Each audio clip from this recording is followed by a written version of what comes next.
All right, YouTubers, this is the new battery, and we have the fuel pump rebuild. We've got a little bit of leakage going here, but I think we're gonna get it started. We've cleaned, I don't know if you can see this, we've cleaned the fuel pump and we bled all the lines. We bled it here, we bled it here, we cracked each injector one at a time, and we bled those lines. Looks like we got a little bit of fuel leak in 1, 2, 3, 4, and it feels like it wants to fire.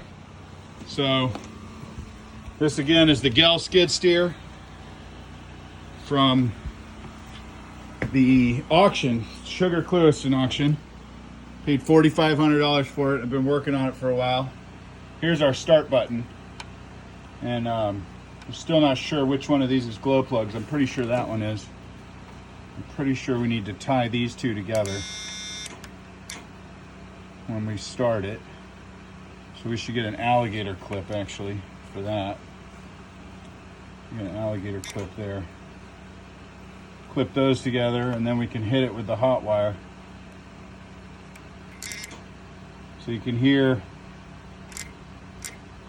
it's on, right? You can see the glow plug, and then we've got